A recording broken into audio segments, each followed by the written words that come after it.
I don't remember the exact moment I fell asleep that night, but I remember the silence before it. The kind of silence that doesn't comfort you, but presses against your ears like a weight. My room was still. The ceiling fan spun in slow, uneven circles, the hum rising and falling like a faint heartbeat. Outside my window, the street lamp flickered, sputtering every few seconds, as though it was struggling to stay alive. I lay there, watching the glow fade in and out, until my eyes grew heavy. That was the last real moment I can recall, the last moment that belonged to waking life, because after that, something else began. At first, I thought it was just another dream, the kind that dissolves the moment you wake up. But there was something wrong with this one, something aware. It didn't feel like a dream I was having. It felt like a dream that was having me. The air was heavy, dense, almost wet, clinging to my lungs with every breath. I could hear sounds, faint at first, a low dripping somewhere far away, a creak as though a door had just been pushed open, and a whisper so quiet I couldn't be sure if it came from outside me or inside my head. I tried to move. My body felt sluggish, my limbs too heavy to lift. The bed beneath me was no longer my bed. Its sheets felt damp, sticking to my skin. The mattress sagged unnaturally low in the middle, pulling me downward as if it were swallowing me whole. I blinked, trying to clear the haze, and that's when I noticed my room wasn't my room anymore. The posters on my wall were gone, the shelves empty, the door wider, taller than it should have been, its frame warping like melted wax, and that flickering street lamp outside the window gone.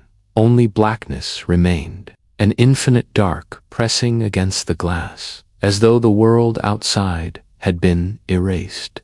That was when I realized this wasn't sleep, this wasn't rest, this was a place that wanted me inside it, a place that knew me. And as the dripping sound grew louder, as the whisper shaped itself into words I almost recognized, I felt it.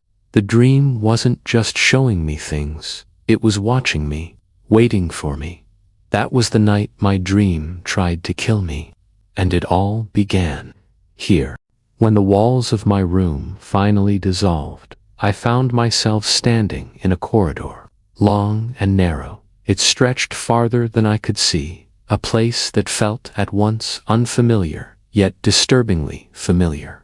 The walls were pale, streaked with water stains that ran downward like veins, and the air carried the damp, heavy scent of rot. Beneath my feet, the carpet squished as though soaked through, each step sinking slightly, as if I were walking on something that had been left wet for years. Above me, a single row of light bulbs lined the ceiling, buzzing and flickering one after the other, falling into a strange rhythm.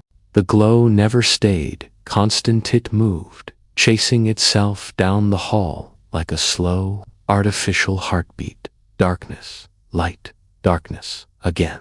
Every step I took was swallowed, revealed, and swallowed once more. I told myself to wake up, to force myself back to my bed, but the corridor had no end.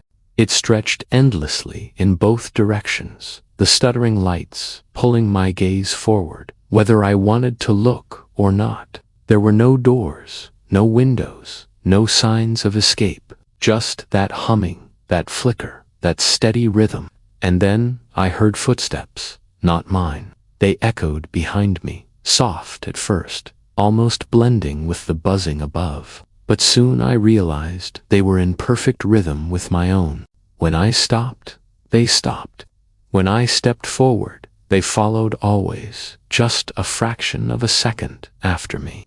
As if someone or something was mimicking my movements a step behind. The sound was subtle but deliberate, close enough that I swore I could feel breath brushing the back of my neck. I turned quickly, heart hammering, but the corridor behind me was empty. No figure, no shadow, just that same stretch of pale walls, damp carpet, and humming lights. Yet the footsteps did not stop. They continued, steady and deliberate, even as I stood frozen in place. Louder, now, closer, each one measured, as if the thing following me wanted me to hear, wanted me to know I wasn't alone. The lights grew worse. Instead of their rhythmic chase, they faltered all at once, plunging the hall into sudden bursts of total darkness. Each blackout was longer than the last, and in the stuttering glimpses of light, I thought the space itself was changing. The walls leaned inward, bending closer each time, the ceiling dipping lower, pressing me in. And in one of those flashes, I saw it, at the far end of the hall, a shape, still watching. Too far to see clearly, yet close enough to burn into my mind. I tried to call out, to break the silence, but my voice was gone. It was as if the air itself strangled me, thick and suffocating, swallowing my words before they could escape. All I had was the sound, the electric hum, the uneven flicker, and those footsteps that never stopped. They crept closer, patient and deliberate, filling the silence with a dread I could no longer push away. And then the lights went out completely. No flicker, no hum, just silence. A silence so thick I could hear the blood pounding in my ears. And in that suffocating dark, I knew I was not standing there alone. When the darkness finally lifted, I was no longer in the corridor. The shift was so sudden I almost stumbled, as though I had been pulled through an unseen door. I found myself standing in a small, dimly lit bathroom. The floor tiles were cracked and uneven, and a faint trickle of water echoed from a faucet that wouldn't shut off. The smell was sharp, metallic, like rust or blood. For a moment, I was relieved. A bathroom meant walls, boundaries, something I could recognize. But then I looked up. The mirror above the sink was wrong. It wasn't smooth. The glass rippled like the surface of a pond, disturbed by invisible fingers. My reflection wavered, stretched, and then snapped back into shape, but never perfectly. My face stared back at me, pale and hollow-eyed, but there was a delay, half a second too long. When I lifted my hand, the reflection hesitated, watching me before it copied the movement. That hesitation was enough to freeze my blood. I leaned closer, squinting at my own eyes. They were darker than they should have been. The whites dimmed into a faint yellow, the pupils too wide. My reflection blinked slowly, deliberately, as though it was choosing to mimic me rather than being bound to. And then, when I opened my mouth to whisper to myself, it didn't. My lips moved, but the reflection's mouth stayed still. It only smiled. The smile wasn't mine. It was too wide, stretching far past where it should. The corners of the mouth tearing at the skin, revealing gums that seemed too sharp, too jagged. The skin around its mouth cracked, split, and began to bleed, but it didn't stop smiling. Its teeth were not mine either. They were long, uneven, crowding together, as though they had grown too quickly for the jaw to hold them. I stumbled backward, my hands gripping the edges of the sink. The mirror's surface rippled again, and my reflection leaned forward, pressing its face closer to the glass. But my own body hadn't moved. I was frozen where I stood, yet the thing inside the mirror inched closer, as though the barrier between us was no barrier at all. Its breath fogged the other side, though I felt it warm against my skin, as though it were standing inches from me on this side. I wanted to run. My legs wouldn't obey. The mirror had me. Its presence pinned me to the floor, like invisible weights pressing down on my chest. My reflection tilted its head, studying me, and then, without hesitation, it lifted its hand and dragged sharp nails down its own face. Flesh tore open, skin peeled back, a slow, deliberate act of self-destruction. And yet no pain registered in its expression, only that smile. When the blood began to drip down the glass, it wasn't contained. It seeped out thick, dark, and warm, spilling from the bottom of the mirror onto the sink, onto my hands, dripping onto the cracked tiles below. I staggered back as the mirror's surface rippled violently, as though something beneath the glass was pushing forward, trying to break through. And then the glass cracked, a single, sharp fracture across the surface, a line that ran straight through the eyes of the thing pretending to be me. The crack widened, spreading like a spider web, until the mirror threatened to shatter completely. I didn't wait to see it break. I closed my eyes. But even in the darkness behind my lids, I could still see it smiling, waiting, pressing closer. When I opened my eyes again, the mirror was gone. The bathroom was gone. I was standing in a room that looked almost normal at first glance. 4 walls, a ceiling, a single overhead light. But the air was damp, and the faint smell of mildew hung heavy, seeping into my lungs. The walls dripped with condensation, rivulets of water crawling down the faded wallpaper as though the house itself was sweating. I took a hesitant step forward, and that was when I heard the faint trickle of water growing louder, as if from an unseen leak. Then, without warning, the floor groaned. A sharp crack split the silence, and water began bubbling up between the floorboards. At first, it was a small puddle around my shoes, cold and harmless. But within seconds, it spread, seeping across the room with unnatural speed. The trickle grew into a rushing sound. Water poured from the ceiling corners, from the seams of the walls, as if the entire room had been waiting for this moment to flood. I tried to reach the door, but it was gone. There were no windows, no exits, only the rising water licking at my ankles, climbing higher with every breath.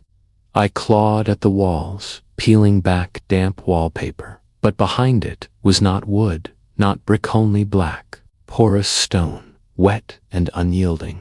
The water climbed to my knees, then my waist.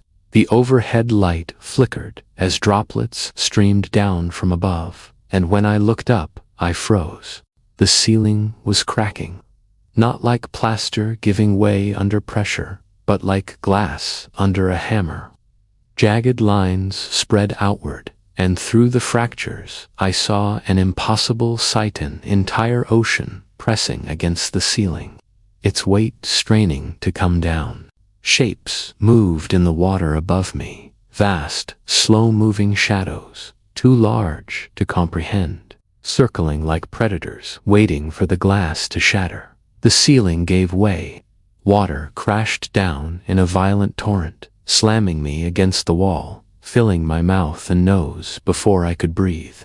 In seconds, the room was a tank, and I was trapped inside it.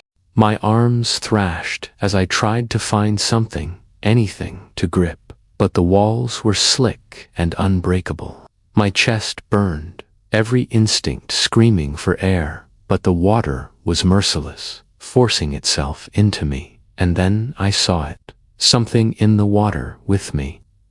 At first it was just a blur, a pale figure suspended in the swirling current, but then it drifted closer, a face, my face, eyes open, hair floating weightlessly around its head, lips curled into the same unnatural smile I had seen in the mirror.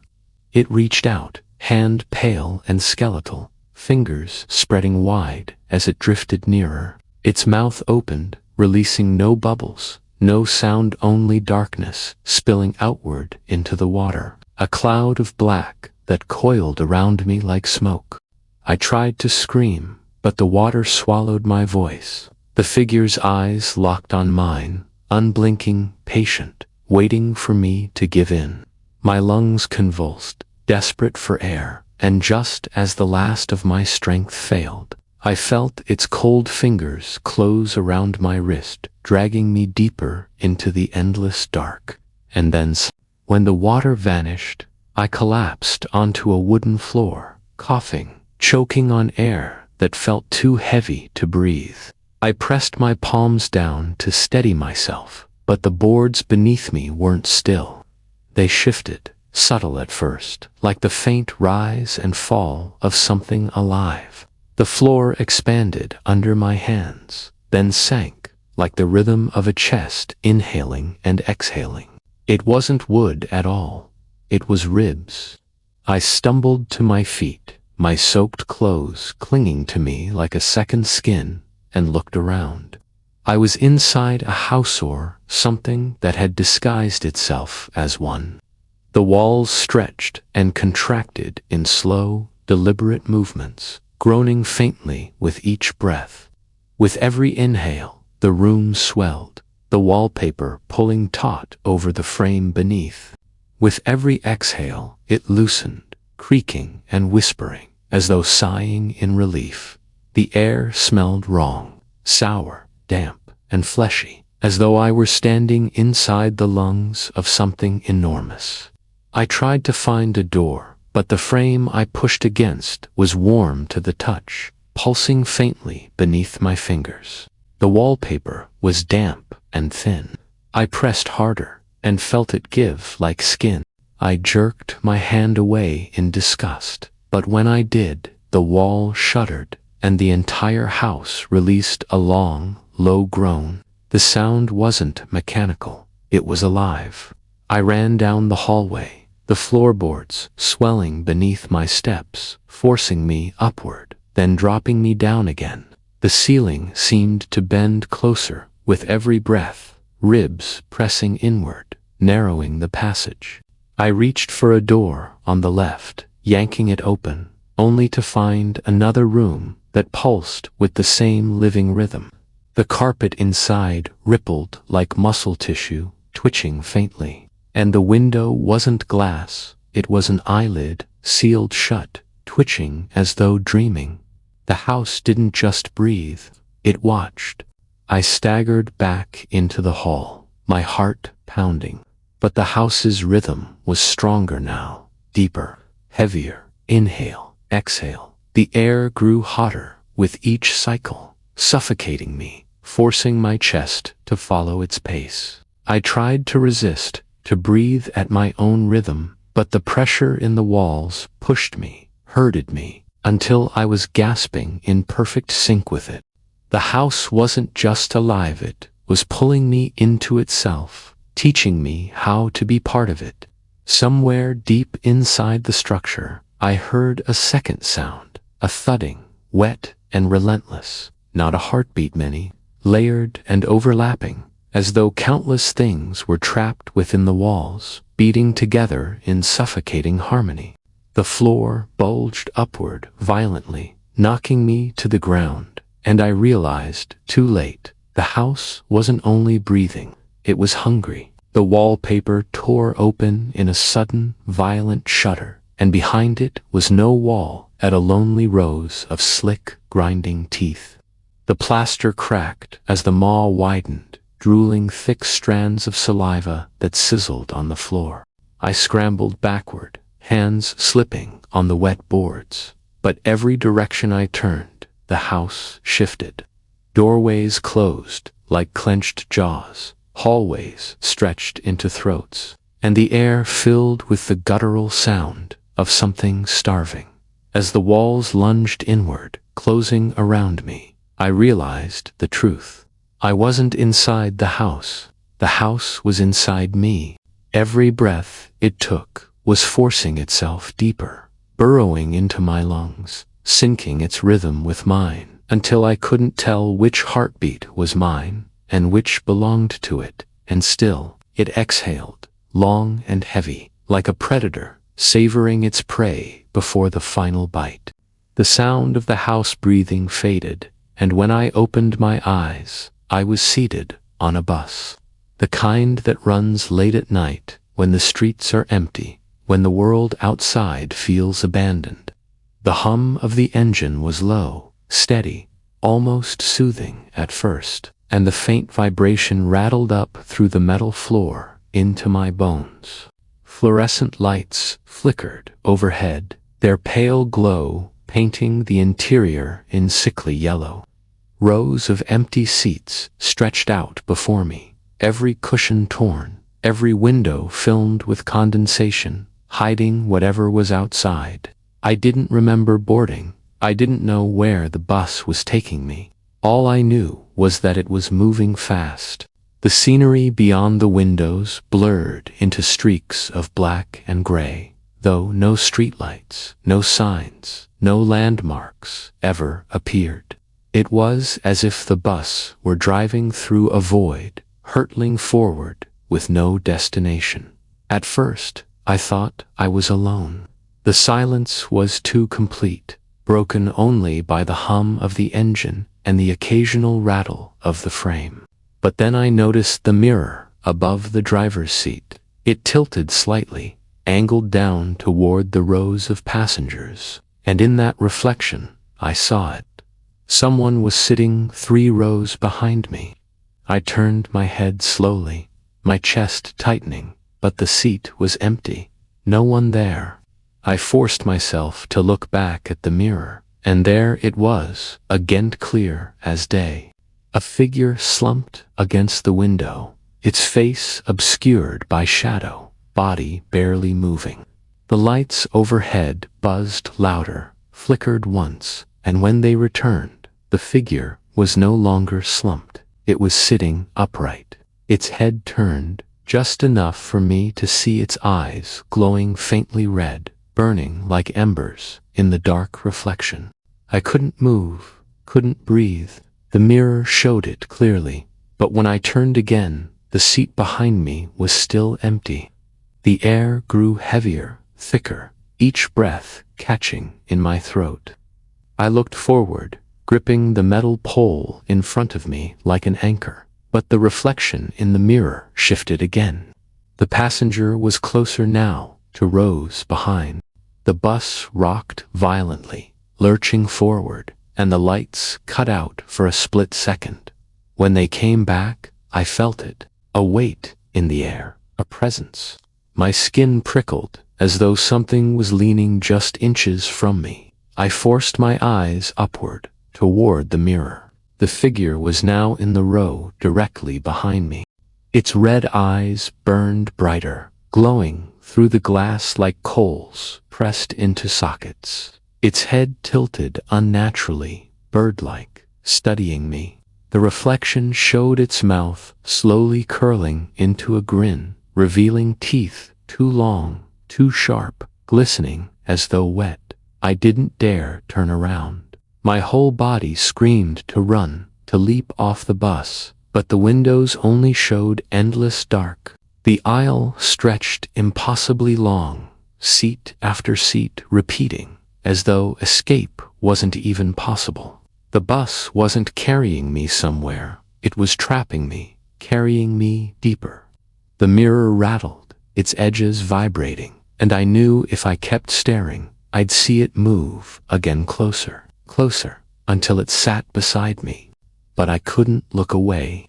My reflection met its burning gaze, and I realized something far worse than being hunted. It wasn't just a passenger. It was waiting for me to sit down beside it. When the bus finally screeched to a stop, the doors hissed open on their own. I didn't think, I just ran, desperate to escape the burning red eyes that still lingered in the mirror. My feet hit damp earth, soft and cold, and when I looked up, the bus was gone. It hadn't driven off. It had simply vanished, swallowed by the dark. In its place, stretching endlessly in every direction, was a forest.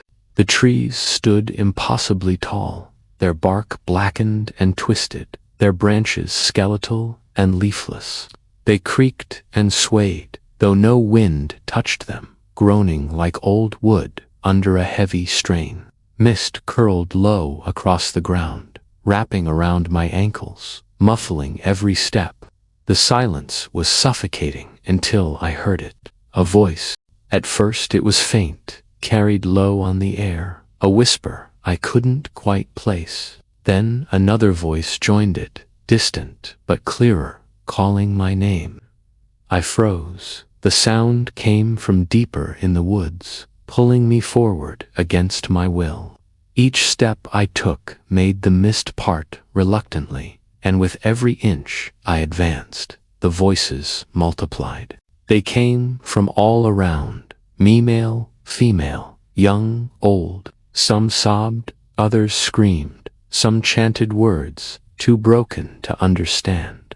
But one thing bound them together. They weren't coming from living throats. I looked up. The branches above me weren't bare. They carried weight. Bodies hung from them, dozens, hundreds. Their silhouettes swayed gently, necks stretched, faces obscured by the mist.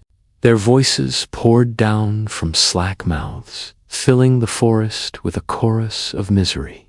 Some begged for help, some cursed me by name, others laughed a dry, hollow sound that scraped against the silence.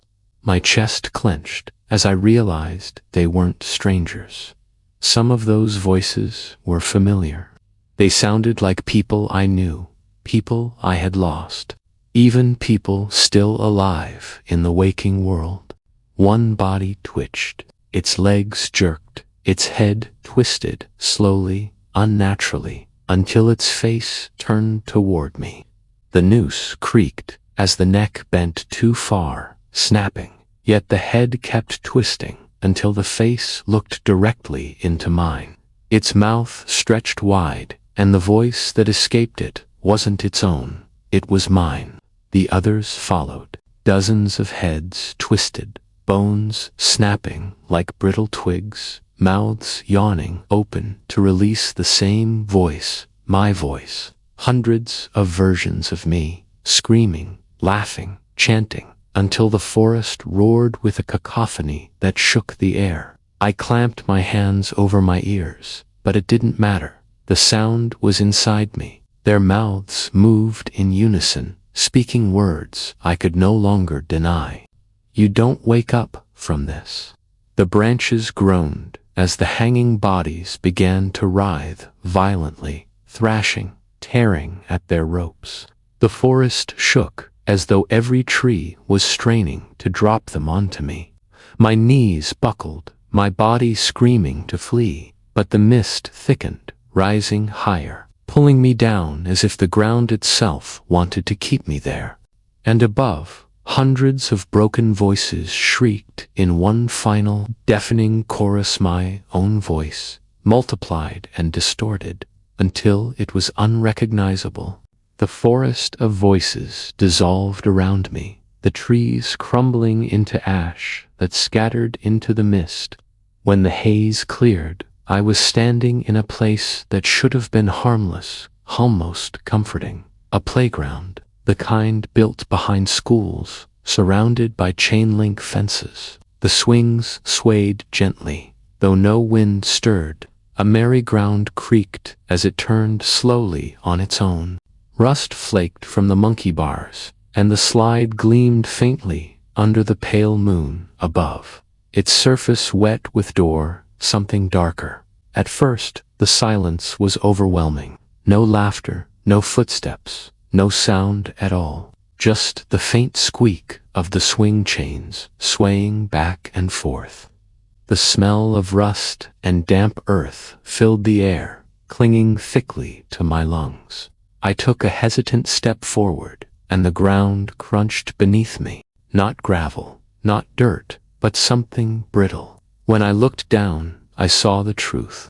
The entire playground was carpeted in children's toys, plastic dolls with missing eyes, stuffed animals torn open at the seams, Action figures melted into warped shapes. Their tiny faces stared blankly upward, glassy and lifeless. Then I heard it. Laughter. It was faint at first, the kind of giggle that might make your skin prickle when you're alone. High-pitched, childlike, but wrong.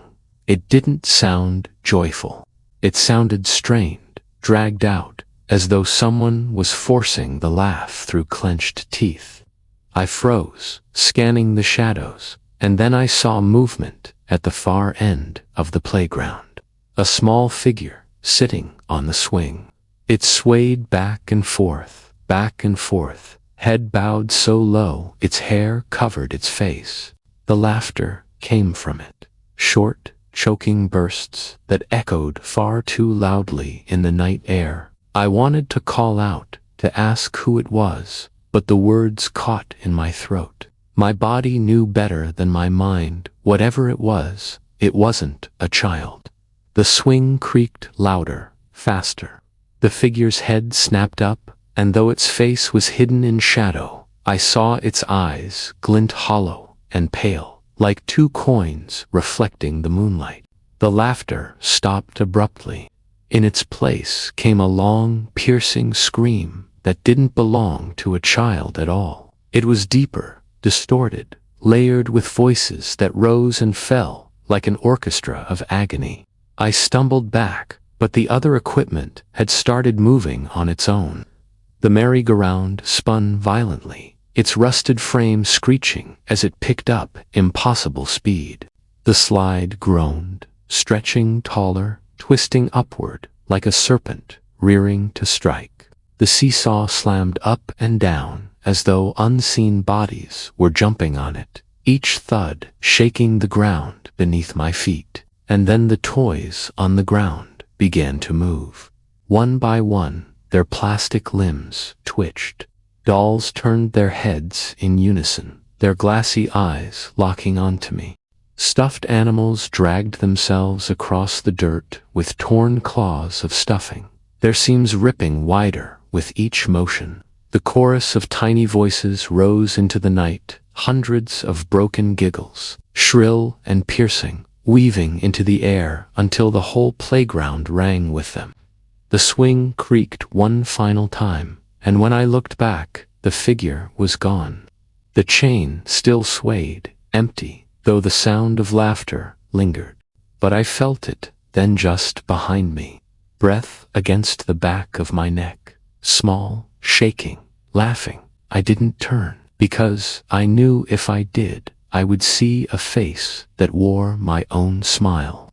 The laughter behind me collapsed into silence, and when I finally dared to blink, the playground was gone. In its place was a stairwell narrow, steep, and spiraling downward into shadow. The walls were concrete, cracked and stained, and the air smelled of mildew and dust, thick enough to clog my throat. A single light bulb hung from a wire above the landing, swaying gently as though something had brushed past it. Its dim glow revealed only the first few steps, the rest swallowed by an endless darkness below. I hesitated at the top, listening. There was no sound, no wind, no hum of electricity. Only the heavy, stale air that pressed against me like damp cloth. But then I felt it. The faintest vibration beneath my feet, rhythmic and low, like a heartbeat pulsing deep in the structure. With no other choice, I began to descend. The first flight creaked under my weight, dust swirling with every step.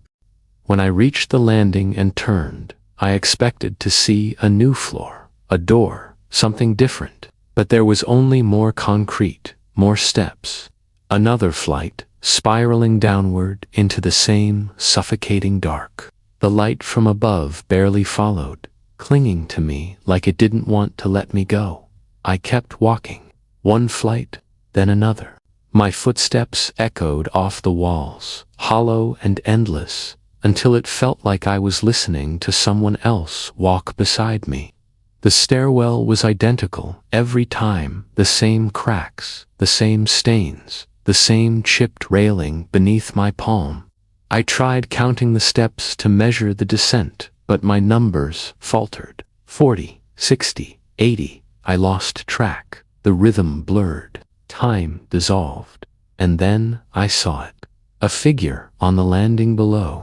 It was faint at first, just a silhouette leaning against the wall. My chest tightened and I froze, gripping the railing until my knuckles ached. The figure didn't move, didn't breathe, just stood in stillness, head tilted toward me, watching. I tried to speak, but the sound died in my throat.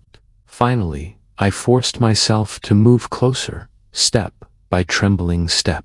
But when I reached the landing, it was gone. The space was empty, except for the cracked wall and a smear of something dark trailing along it, like a handprint dragged downward. I stared at it, my stomach turning, and then I heard the footsteps again, not mine, behind me, above me, slow, measured, descending in perfect rhythm. I turned upward, but the stairs stretched endlessly back into the dark, empty and silent. My heart hammered, and I ran. Down flight after flight, my breath ragged, my footsteps frantic.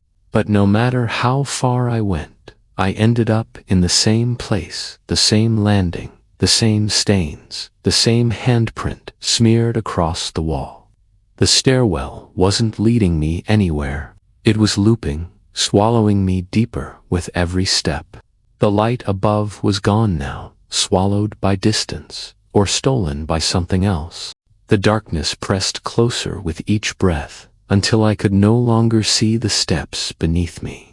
I stumbled blindly, my hand gripping the rail as if it were the only thing anchoring me to existence. And still, the footsteps followed, closer, louder, matching mine until I could no longer tell whose they were. Then a hand touched my shoulder, cold, heavy, real.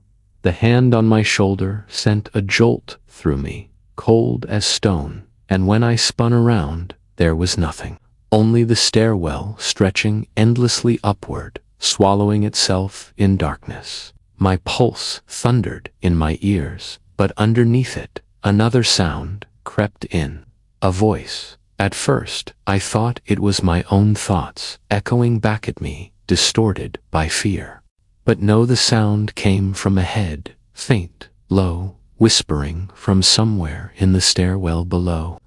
Words I knew, words I had spoken before, tangled and replayed in a voice that was undeniably mine.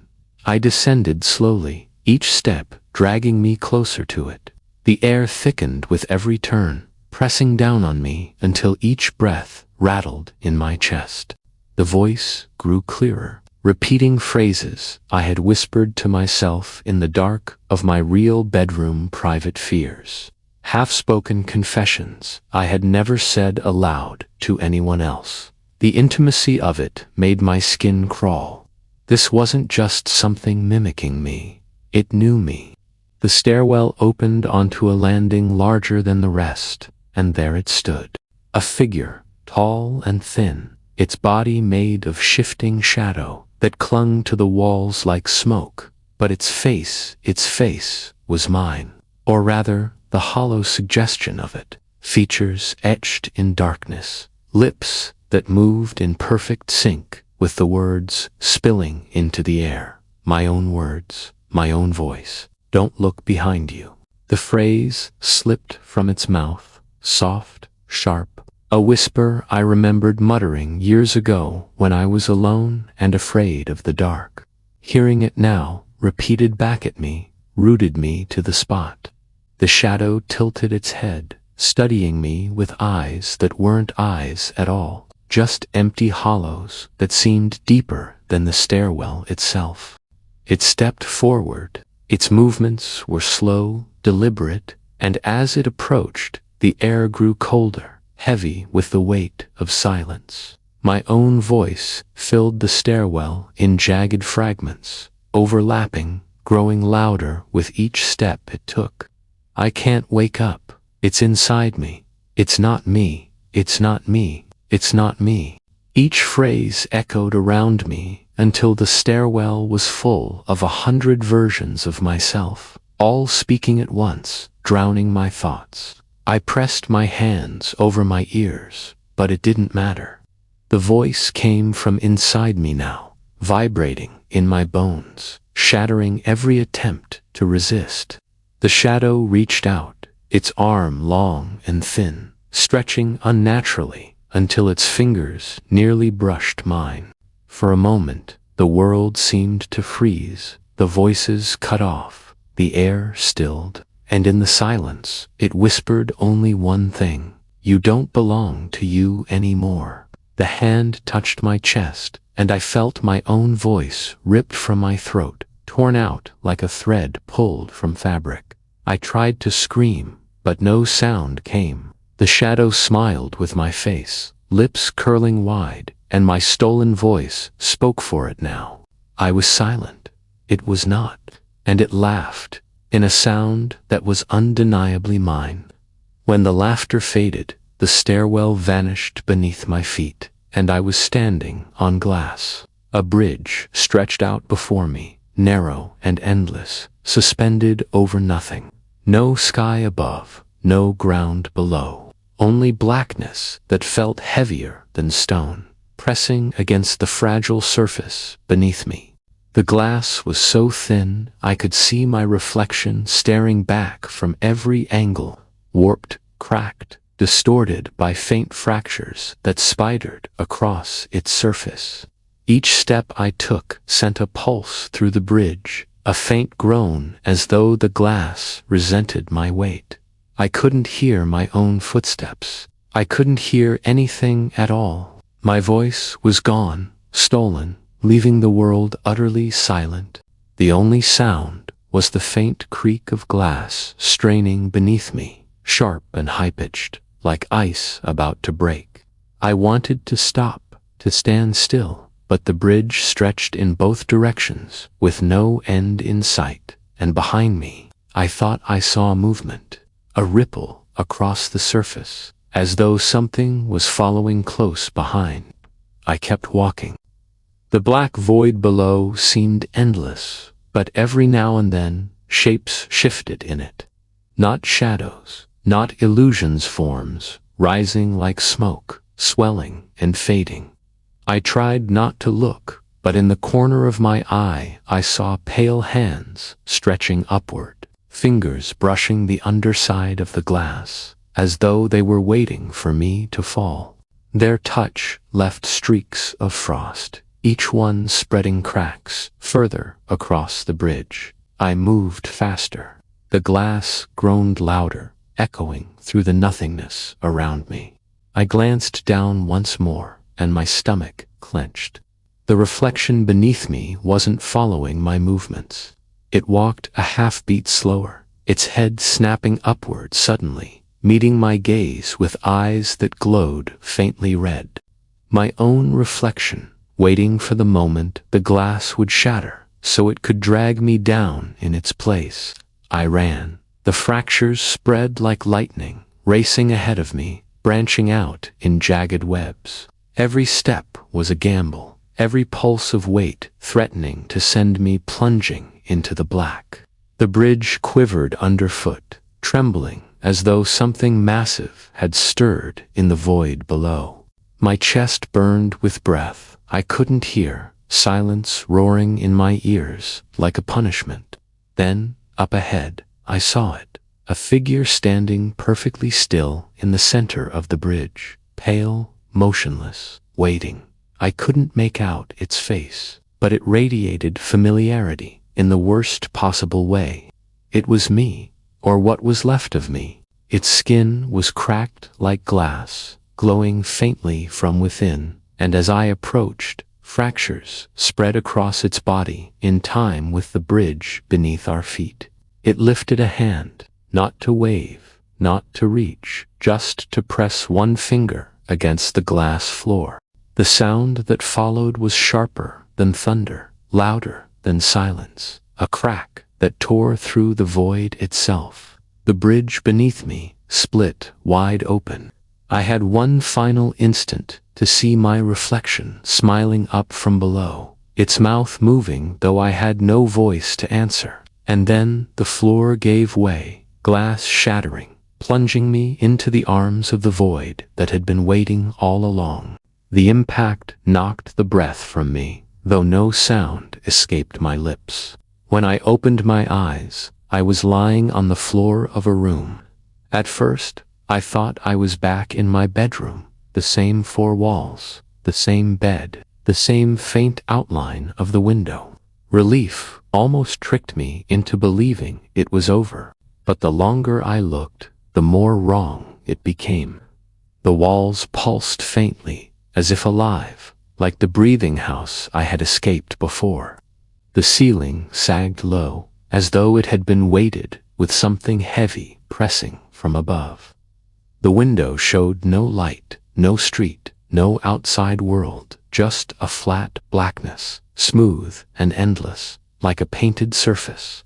I stood frozen, my pulse hammering as I stared at the figure under the sheets. It rose and fell in the rhythm of steady breathing, as though whoever was beneath it was asleep.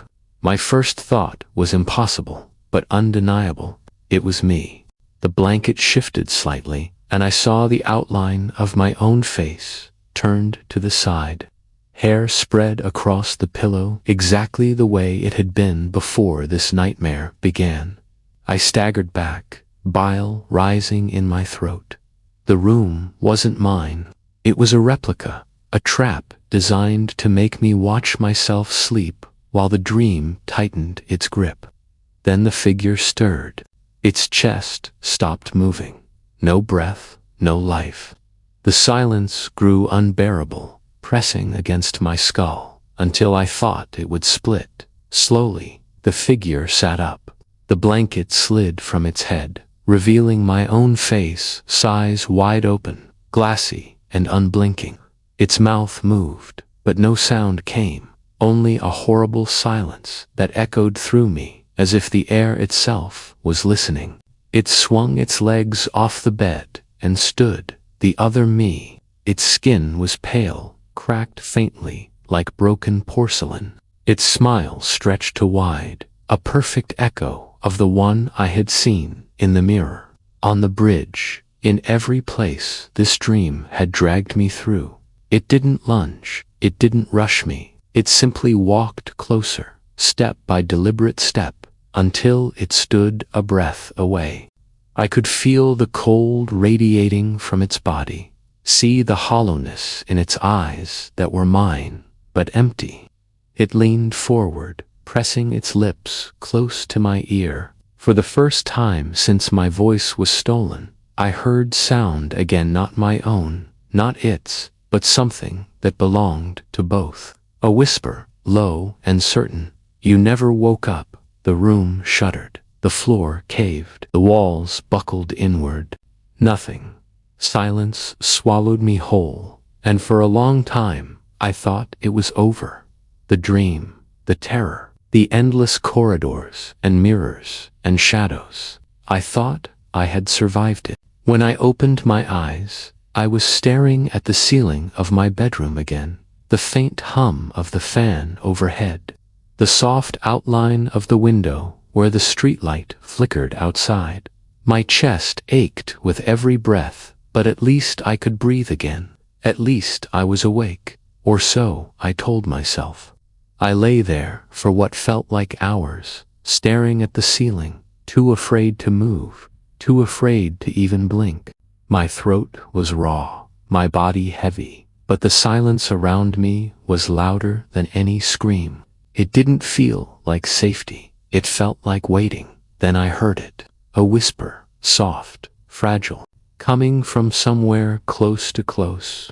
At first, I thought it was in my head, but then I realized it was real, curling around me in the dark. The voice was quiet, cracked, but unmistakable. My voice, it came from the other side of the room.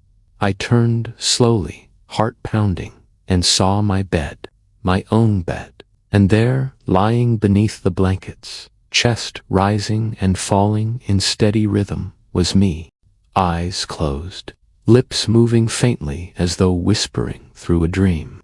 I froze, unable to breathe, unable to scream, as the truth pressed down on me. If I was standing here, watching, then who was the one asleep? I shut my eyes, willing myself to wake, to force the nightmare to end. But the whispering only grew louder, filling the room, filling my skull, until it became unbearable. And in that moment, I finally understood. I never escaped. I never woke. This wasn't a dream I was trapped in. It was a dream that was trapped in me. And if you're hearing this now, maybe it's already found its way into you, too.